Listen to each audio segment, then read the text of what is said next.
మళ్ళీ వినపరాలే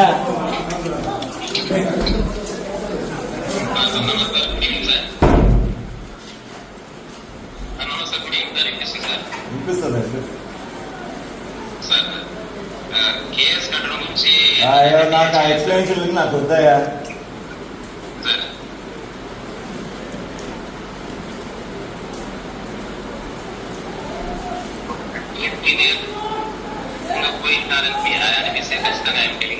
సారీ చెప్తున్నాను.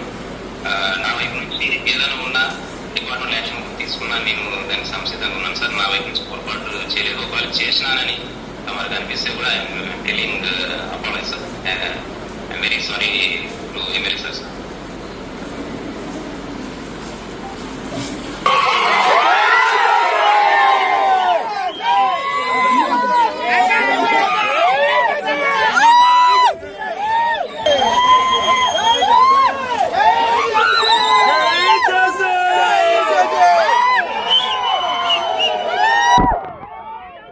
మరి అందరికీ నమస్కారం.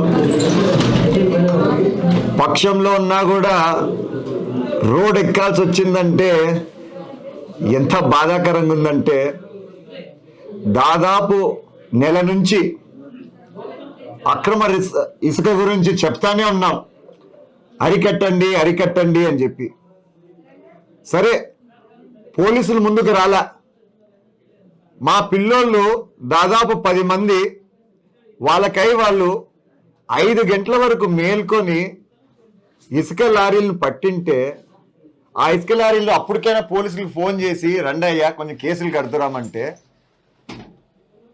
పోలీస్ స్టేషన్కి చేరినాక ఎవరైతే పట్టినారో ఇసుక లారీని వాళ్ళని కూర్చోబెట్టించి మీ పైనే కేసులు పెడతాం, రాజీ అవుతారంటేనే వదులుతాను, లేదంటే ఎప్పుడు పిలిచినా రావాలని చెప్పి తిరిగి ఎస్సీఐ మా వాళ్ళని బెదిరిస్తాడు. నేను ఈరోజు చెప్తున్నా గట్టిగా, మేము ప్రతిపక్షంలో ఉన్నప్పుడే లారీలు పోనీకుండా ధర్నాలు చేశాము, అక్రమ ఇసుక గురించి పోరాటం చేస్తానే ఉన్నాము. నేను ఈరోజు చెప్తున్నా, మా వాళ్ళనైనా వదిలేది లేదు.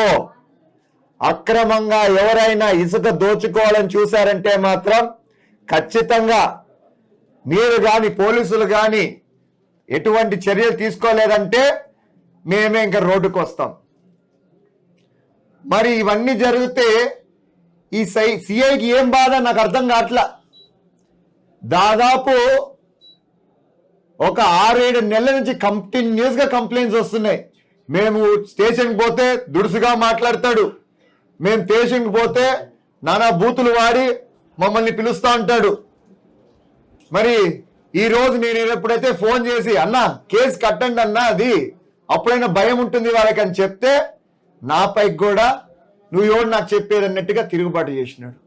మరి ఇప్పుడు నాకే అట్లుంటే, నాతోనే అలా మాట్లాడితే, ఒక ఎమ్మెల్యేగా నాకు రోంతన్నా రెస్పెక్ట్ ఉంటుంది కదా, మళ్ళీ నాతోనే అట్లా మాట్లాడితే ఇంక మళ్ళీ ఖచ్చితంగా మామూలు ప్రజలతో ఎలా మాట్లాడుతున్నారో ఒక్కసారి మీరందరూ ఆలోచించండి. నేను మాత్రం ఈరోజు మళ్ళా చెప్తున్నా, ప్రతి ఒక్కరికి, ముఖ్యంగా తాడిపత్రి వాసులకి దయచేసి మీరు అక్రమ ఇసుక మాత్రం తరలించొద్దండి. నా నియోజకవర్గంలో మాత్రం నేను ఈ పోరాటం ఆపను, చేస్తూనే ఉంటాను.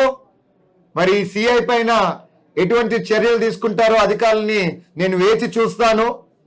ఎందుకంటే నేను కంప్లైంట్ చేయక్కర్లా, ఈరోజు జరిగిన విషయం గురించే మీరే చూడండి ఎలా ప్రవర్తించాడో ఆ సిఐ.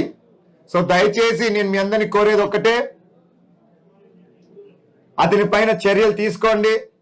కంప్లైంట్స్ ఎన్ని ఉన్నాయంటే అన్ని ఉన్నాయి, అయినా కూడా మీరు చర్యలు తీసుకోలేదంటే మాత్రం నిజంగా అన్యాయం జరిగినట్టుంటుంది.